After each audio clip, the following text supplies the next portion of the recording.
Ni vibe. Nakomeje kubona video z'uyu mukobwa ngo ni Joyeuse wa Juno ziri kugenda zicikana cyane zigenda batubwira ko uno mukobwa ngo atwita amavideo menshi agiye akomeza kuba yasakara no ku mbuga nkoranyambaga yaba ku ma X yaba kuri za Twitter yaba no kuri YouTube. Ariko nagiye gutangaza cyane no kuba nabona umuntu nagiye kubona mbona umuntu arapostinze ngo umuntu ngo atenda Joyeuse ngo yafashwe, ibintu bitangaje cyane. Ino ni prank bari kutunyana guys, mureke kuba mwakizera bino bihuha by'aba bantu. Bano bantu impamvu ino prank yaje kwari kugira ngo biyamamarize indirimbo y'umuhanzi mushyashya cyane, sinago ikizina cye ndi kukibuka, ariko nabonye harimo ibintu ngo bya Dizzy Fizz n'ibindi bintu, ariko ntago ubundi ibintu by'indirimbo ari byo nshaka tuba twagaruka. Ubwo nshaka kugaruka kuri ino ngiga igaragaza ko iyi ari prank bari kudukina no Joyeuse wa Juno akaba adatwite. Ubundi bino bijya kuzamuka cyangwa se ino nkuru ijya gutangira kuba ya trendinga cyangwa se yaza mu hano mu banyarwanda, yaza ku social media, yazamuriwe n'ikinyamakuru cya Disclaimer cyangwa se nka YouTube channel ya Disclaimer. Ubwo uno mukobwa bari bamukurije ikiganiro, uno mukobwa arangije aravuga ati ngo bamuteye indago n'umuntu ngo mu diaspora ngo waje ngo akamuganiza ibintu byinshi cyane utamenya, ngo uno mukobwa ngo bakamanga akantu k'agafanta kaza kugarura ubwenge, ngo ibintu byambara ngo by'ibinawana ume cyangwa se bira bintu by'imyenda yambaramo imbere ngo akaza kukanguka asanga imanitse ahantu ubwo katamenya ko ibintu byabaye. Ngo nyuma yaho rero ngo akaba yaraje kuba yarisanze atwite, ngo yahamagara umuntu wari wamutiye we yakekaga ko bakoze ibyo bintu nyine wamuteye, ngo akamubwira ko nginda ngita umuntu uwo muntu ngakatangiye nyine kuba yamumburuka kanga no kumwita nyine byande basori bakunda ngo gukora ngo byo kwihakana indaba. Nkabana kugiye mbona abantu benshi cyane bagize ama emotion, bagira agahinda, bagira akababaro kenshi. Ngo n'umukobwa ngo baramufatiranye kubera ko ngo yari yatangiye kuba yakamamara nk'umukobwa umeze kuriya. Ni ibintu byumvikana ko n'umukobwa ashobora kuba ngo yari mu gahinda gakomeye cyane, ariko no mukobwa ashobora kuba atarashizemo ubwenge mu kuba yaza kudukina zino prank, kubera ko ibintu ngiye niboneye nakoze gutya ni vibe, nakoze gutya mbongoza ka research nyuma yo kubona ibintu biri kugera bitrendinga, ndi kubona abantu bamugira imwe. Ibaze ko rabonye n'umukecuru wanjye afite agahinda, wagira ngo niwe byabaye hababaye bitewe ngo nuko ngo n'umukobwa ngo bamuteye. Ibintu nabibonye bituma ngiye mvuga ati reka nkore research ndebe ko n'umukobwa atari prank. Hato na hato abantu b'abakecuru batazi ko bagira ikibazo gikomeye cyane, bavuga ati umukobwa nk'uyu nguyu wari ugiye kwizamukira, ugiye kuba yagira ubuzima bwiza, atangiye kuba yahura n'ibibazo nk'ibi cyase abahungu b'i Kigali ngo bamufatiranye. Ibi ngibi rero abantu batangiye kugenda babihagurukiraho cyane, bari kugenda bavuga ati ngo nagogo muramuzi, nagogo namwagiye mubona amakuru menshi avuga ngo bari batangiye kumuteta kugira ngo nawe bamuture hasi. Ariko ibintu biba ari byo n'abasore b'i Kigali nabo baba bakanganye kabisa. Abasore b'i Kigali baba nabo batajya biyubaha cyangwa se bakaba hari ukuntu bagera gutyo bagashaka kuba bakirwana no ku bantu runaka, tutiriwe dushaka ikintu twavuga. Uno mukobwa rero tuve ku byagogo we ngo kuba barashatse kuba bamuteta, byo ni ibintu bigiye biri hanze. Nagogo wari utangiye kwizamukira ugira ubuzima, nabyo ni ibintu byakunze kugenda bigaragara ko nawe ngo bari bashatse kuba bamwinjira ngo bamuture hasi. Rero ko twivugire ko uno Juno wacu cyangwa se n'umukobwa wa Juno abanyamakuru menshi kubavuga se ese ni Juno wabaramuteye inda, ese ni Juno waba wabikurikiranye. Ariko mu kiganiro yajyanye n'uyu munyamakuru wo kwa Disclaimer yabihakanya, avuga ko Juno arengana ngo ahubwo ari undi muntu wo ku ruhande wamuteye inda. Ngino ndayikaba ngino ndayenge kabe maze ngo hagati ngo y'amezi 5 na 6 ngo kuzamuka nyene ku buryo narindwi ari hafi arindwi kabisa. Ino ndayiwe y'uyu mukobwa ari kugenda avuga ko arinda ngo inkuru uyirebye cyase urebye no mafoto ari kugenda acicikana ko mbago nyambaga, uri kubona ko indaye ari igaragara cyane, inda nkuru kabisa, ku buryo ari ishobora kuba ko kwa mugani iri mu kigero cyayo mezi nkuko we yabivugaga. Ariko uramutse uvuze ati reka none ngewe njyemo deep, ibi ngibi mbere ko tujyamo deep reka mbanze nkubitse ko subscribe n'umutare ikora kandi bari ko umuntu w'agaciro cyane kabisa. Ese mutare ko subscribe Queen Vibe mukuru yakora atubwire. Reka rero dukomeze kuri iyi nkuru y'umukobwa ngo ni Joyeuse wa Juno. Ibintu byiwe byo rwose birasekeje cyane kabisa. Ibi mwibutsa ko nabikoze cyase no cukumbuzi nabukoze ntagamije kuba namubabaza cyase nagamije kuba nakica prank yabo, ariko iri bintu bitangiye kuzamo kwaka amafaranga abaturage aho ngaho umuntu ahita ahajya cyane akatekereza se iki kintu kirakwiye koko ano mafaranga abaturage bashobora kuba batanga yaba ari amafaranga akwiye. Ngiye nk'umukecuru wanjye aramutse atanze amafaranga cyangwa umusaza yaramutse agiye gutanga amafaranga kuri bino bintu bya prank, icyo gihe naba mombye nshobora no kuburara, kubera ko amafaranga yatanzwe mu bintu abantu badukinya imitwe cyangwa se bakinya abasaza n'abakecuru imitwe. Niyo mpamvu ranga umuntu ashobora kwita yivangamo akavuga ati reka tubanze turebe nimba koko amafaranga aramutse anatanzwe yaba ari amafaranga atanzwe mu buryo bwiza cyangwa se ku mpamvu runaka yumvikana. Rero niyo mpamvu ahantu nahise mvuga ati reka mbyinjiremo. Iyo hajemo ikibazo cyo gutangira gutangira kuba wakaka abanyarwanda amafaranga. Aho ngaho niho ba bantu batajya bivanga mu bintu bya politike, noneho bahita baza bakagerageza ko bakwivangamo gake bagahita bongera bakavamo vuba vuba nta muntu babonye. Rero aho ngaho niho hantu tujye kwita twinjiriramo. Rero sasa muri kino kiganiro niba wacyumvishe neza, cyangwa se ndazi nkubisha amwe muri amajwi y'uyu mukobwa yagiye yivugira avuga ko ngo akeneye ubufasha, aho yanatanze nimero ze avuga ati nimumfashe dore ubuzima ngiye kubamo nyuma yuko nwite nyine n'ubuzima bubi cyane. Rero naje kuba navumbura akantu gadasanzwe, naje kuba navumbura ko bino bintu byose bano bantu bari gukora, cyangwa se no mukobwa ari gukora, ari prank yapanze kugira ngo babe bazamura indirimbo y'umwandaground witwa ngo ni Dizzy Fizz n'ibindi bintu. Bakaba no mukobwa ari umwe mu ba actress bari muri no ndirimbo. Rero uno mukobwa ukaba bamwifashishije mu buryo bwo kugira ngo ino ndirimbo ize kuza kuba ya boosting cyangwa se yarebwa.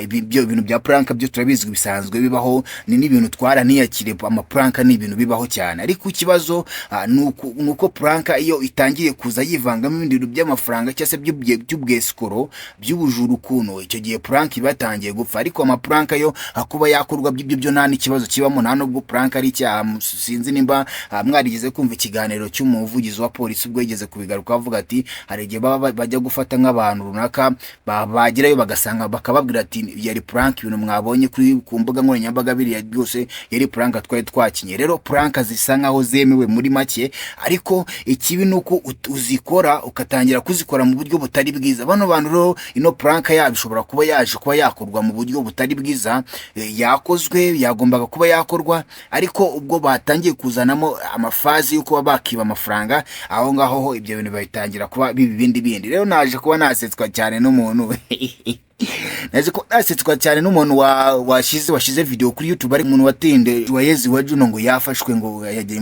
muri RIB. Ibintu bitangaje cyane. Reka nze twinjire muri zino research zacu, tubaze ducukumbure turebe koko turebe nimba koko tugomba kwemera niba no mukobwa atwite cyase nimba ari prank. Gusa mbere ko dutangira wibuke ko ibingibi atari kuba twasenya bano bantu cyase tuba twaba turasi, oya twebwe tukikora ubucukumbuzi bwacu, tunabwirerega n'abantu bagenzi bacu babwira ati amafaranga mureke kuyatanga, barashaka kuyabarya kuko amafaranga ya Kigali kuyabona papa birahenze, sibyo? Kaduhere kuri TikTok turebe ngo ino account y'uyu mukobwa ese yo ihagaze gute. Urabona ku munsi umwe ushize nibwo ino post ye atwite yajeho. Sinzi nimba uri kubona akakantu. Ino post ye nibwo yajeho igaragaza ko uno mukobwa atwite. Nyuma yuko rero ino post ije ngiye numiwe kabisa, nabonye ibintu bitangaje binateye ubwoba. Hanyuma rero ugakomeza wibaza se koko ibi bintu nibyo cyangwa ntago ari byo. Reka nze nkwereke, reka nze nkwinjize muri account y'uyu mukobwa, reka nze nkwinjizemo, reka nsacinga nkwereke ukuntu bimeze. Shagiye umba numiwe kabisa, umba numiwe kweri. Ubundi bantu bazaza bajya gukora prank bajya babanza bareba bavuga ati se ibi bintu tugiye gukora biraza kujya nta hantu turibuze kuba twakorera ikosa. Ahangaha nabonye abantu benshi cyane babyemeye, nawe wasanga wari wabyemeye mbere yuko mumuzanira zino video, wasanga nawe wari wabyemeye. Ino ni prank y'igiyarwe. Reka twinjire muri no account y'uyu mukobwa, cyase twinjire hano kuri social media. Hano ntabwo ari kwinjira mu buzima bwe, hano no kuba twareba ibintu byose biri hanze, ibintu biri ku karubanda tuba twemewe kuba twabyanaliza. Reba nk'ino video, reba nk'ino mafoto aheruka gupostinga, amaze kupostinga mu munsi umwe umaze gushira. Umunsi umwe ushize nibwo yapostinze ano mafoto. Sinzi nimba uri kuyabona neza ano mafoto. Reba inonda afite n'umuntu, reba inonda afite, uri kubona ko inonda ye arinda koko iyo umuntu utwite y'amezi atubwiye ngo 5-6-7. Urakubona ko koko biragaragara ko inonda ishobora kuba ifite ayo mezi, ariko inonda ni nini cyane nk'uko uri kubibona. Inonda ni nini cyane. Reka nze dukomeze nkwereke n'andi mafoto. Sasa angari mu munsi umwe nibwo yapostinze ino video. Nibwo yapostinze ino video. Komeza urebe iyo nda uyifate mu mutwe, urebe kuntu iyo nda yanganaga mu munsi umwe ushize. Turebe post rero nazo zapostinzwe mu munsi ushize. Reba inonda y'uyu mukobwa. Urabonye inonda bondi nonda y'uyu mukobwa wacu ngo ni Joyeuse. Iyi niyonda ye ya nyayo nunda ani wa mukobwa afite mu nda hanini cyane. Iyi niyonda ye ubundi aba afite ni nayo nda abagaragaza. Ariko reba ni post mu munsi umwe, sibyo? Twikomereza ibingi byo nago tubikeneye cyane. Reba nanone reba tugeze mu minsi 2. Tugeze mu minsi 2 ibintu nabyo bireba. Reba inonda uno mukobwa afite, reba inonda afite. Inonda ni inda ye ntago ari yandi ya mbere twabonye atwite. Inonda ni inda ifobagana zanda kwa kudinda n'undi ifobagana by'abakobwa.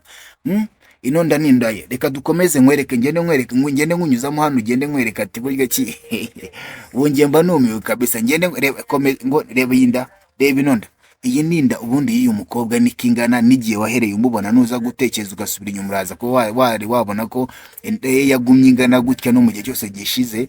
Hano turacyari mu minsi ibiri, ndacyari kwereka mu minsi ibiri inda yari afite kuntu yanganaga. Ariko no tugerageze tube twajya kure cyane turebe ngo nyuma y'iminsi ingahe myinshi, wenda iminsi myinshi, tujye mu cyumweru gishize. Mu cyumweru gishize reba inda uno mukobwa yari afite, ya nda yisanzwe niyo yari afite. Ese inda y'amezi 6 bayimuteye mu munsi umwe cyangwa se mu masaha angahe ihita iba nini? Reba inda. Okay, reka dukomeze. Okay, reba ino nda, y'inda yari afite mu minsi 6 ishize hano kuri muri mashini yaje, ariko ngende kuba nabona mu cyumweru kimwe gishize. Hano ho ibi byo ntabwo inda ndi kwibona, kandi nshaka kuba twareba koko niba umukobwa atwite, nshaka ibi bintu tubyanarize. Reba kano gacenje yadukore mu cyumweru gishize, nako umbwira ati bo twuba tukumiwe. Komeza. Okay, tukomeze turebe. Reba inonda y'umukobwa, reba inonda y'umukobwa, umbwire nimba koko inonda ari inda y'umuntu utwite, cyangwa se ari yanda twakomeje kugenda tubona bari kugenda bagaragaza kuno mukobwa afite ngo yatewe ngo kera, ngo yatewe ngo yatewe ngo hakaba hashize amezi 6 angahe. Urumva inda nimba yakabaye kuba imaze amezi 6, no kuvuga ngo yakabaye kuba ari inda nini cyane igaragara. Ariko se reba hano muri no video, sinzi nimba uri kubibona neza. Muri no video hano tumaze iminsi, hano ni byari ku itariki 23 z'ukwa kabiri, itariki 23 n'ejo bundi n'iminsi 10 n'ingahe ishize akoze ino challenge. Reba nawe inonda afite, inonda ni yanda yiwe yifite mu buzima busanzwe, n'ubundi nagombwa ngo yayenda. Ariko iriya batuzaniye y'igipranka yo inda bagiye batereka ibintu nini cyane.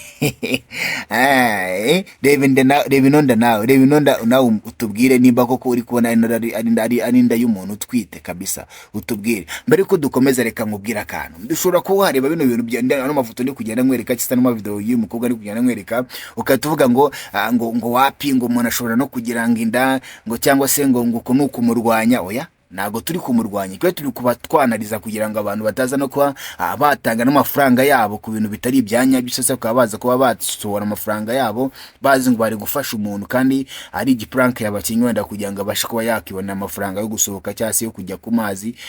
Gusa abaye anafite n'ikibazo, rega yaza kanabivuga, aho kugira ngo akine abantu, akine kubena mu bitekerezo by'abantu, avuga ati reka njyewe mbese koroka imaze nzi kuba nabakura amafaranga.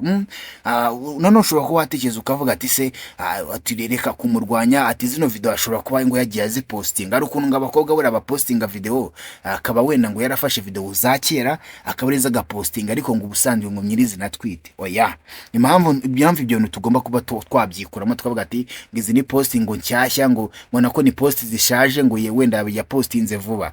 Twebwe turi no kwifata tukajya no muri post za kera kugira ngo turebe ese koko harimo izo yazanya azishiraho, kugira ngo tubone izi post zose yashizeho ni post nshyashya. Kuko nka post ndi kukwereka ngo yejo bundi kuri 21 z'ukwa kabiri, nejo bundi na iminsi 5 ishize, cyo kuzana nk'iminsi 15.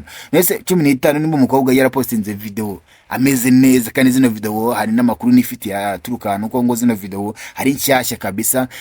Umwe mu bakobwa ushobora kuba abizi neza amakuru, abizi neza cyane nuko zino video banazifataga muri area nawe yari arimo, akaba yarabibonye abizi neza ko zino foto ngo zafashwe mu gihe cyavuba kabisa. Ngewe ahangaha niho nshaka kuba nakumvisha neza, nawe ukomeze urebe. Reka tureke kwirirwa tujya mu bintu byinshi cyangwa se tutinda cyane, ariko nimba uri kureba, reba muri no ndirimbo y'uyu mugabo nakubwiraga witwa ngo nimba ari ngo Dizzy Fizz n'ibindi bintu byose. Inonda uno mukobwa ngo ni Joyeuse afite, ni indi isanzwe nta gatwite, kandi ndawibuke ko inda yatubwiye ko afite arinda ngo ifite amezi angahe, ngo ninda ngo ifite ngo amezi 5 ngo 6 iyo nda itaragaragaye hano mu kwa kabiri, ejo bundi ku itariki 20 itaragaragaraga. No post uri kubona ko ari hano ejo bundi ku itariki zingahe, itariki hano zari ku itariki 20 z'ukwa kabiri. None no post ye nimba uri kwibona, uri kubona ko umukobwa ameze neza afite indi sanzwe. Kuki abantu bari kuza bakadukina prank rero abantu benshi kandi nabonye babyemeye kabisa, ku buryo nagiye kubona mbona amacano menshi cyane yabigarutse ari kumusabira ibintu byinshi cyane. Rero ugendeye kuri zino proof zose mweretse ahanga ugomba kwihitiramo ibintu ushaka, kuko njye nkweretse ibintu byose bishoboka bigaragaza ko umukobwa iyi ngiyi ari prank yadukinye. Gusa wowe uze kwifata uko ushaka amafaranga, nuramuka unayatanze umenye ko umwifashirije, ariko utavuze ko ufashije ngo umwana ngo agiye ngo kubyara n'ibiki, kuko inonda nta mwana urimo. Bundi yari prank badukinye, kuko ngo n'uwo muntu sinzi niba mwagiye mubyumva n'umukobwa ariko byivugira agiye avuga ati ngo umuntu ngo wamutenda ngo nagashaka kumuvuga ngo ariko ngo nawe ngazicuza ngo nawe ngazizana ngo n'ibiki, ukumva ko nyine bari kugenda bazanamo utuntu tw'udutekerezo twa cyana. Prank ntago ari ukuzikinwa. Prank umuntu ujya kwikina cyangwa se prank umuntu uza kuvuga ngo ndatwite, ni umuntu ugomba kuba yarabipanze cyangwa se yarabipreparinze ku buryo turamutse turagiye no mu account yiwe tutaza kwita tubona ikintu cy'ikizibiti kitwereka ko umuntu ari kutubeshya. Kuko nk'aya mafoto cyangwa se nk'izi video z'uyu mukobwa twagiye tubona postinga ni ibintu batari baratekereje neza ngo byibuza babanze banazihidinge, wenda igiprank ibanze kinwe ngo noneho niba mara kuzihidinga bazongere bayisubize ku mbuga nkoranyambaga. Ariko urabona ko mu kigaragara cyo bakoze ikosa mu kuza gukina prank yabo, kandi twaranje kubona ko ngo icyari cyishe inyuma ari irandirimbo. Buribuka ndi kugucisha muri no account ya TikTok akaririmbo mwahoraga mwumva hari muri background, kara karirimbo ngo nakura mugabo nakara, niko bashaka kuba bazana kakaba trend cyangwa se bakamamaza, ariko binyuze muri iki gihuha bari bashatse kuba badushiramo. Rero ibintu byo kugira impuhwe cyangwa se mubigire, ariko muzi neza ko mutari kuzigirira umwana. Nagiye numva abacecuru benshi aho nagenda ganyura cyangwa se n'abakobwa benshi bakunda kuba bafite amarangamutima ari hafi, ukumva bababaye cyane bari kuvuga ngo no mukobwa ngo disi ngo yaragiye ngo kuba yakizamukira ngo yagira ubuzima bwiza, ngo none ngo abahungu ngo baramuhemukiye, ngo abahungu ngo w'Ikigali ngo baragapfa. Ibintu nk'ibyo byinshi cyane bibi bumva ko ari ibintu byababaje nyine biri kuvuga ati abakobwa ngo n'umukobwa baramuhemukiye, ngo ni ibintu ntago ari byo. Ariko nyuma yuko tunyuze muri no video ndakiye kumenya ukuri neza ko ahantu ukuri hagati y'ibi bintu biri gukomeza kugenda bivuga. Nizere kugize uruhande aka kanya uba wabarizwaho. Nimba tugeranya ahangaha muri iyi video rero ndagushimiye cyane, ndagushishikaza kuza kuba wareba izindi video ziri munsi, kuko mba nagiye nguha amakuru menshi acukumbuye kandi nkagenda nguha amakuru yose yizewe.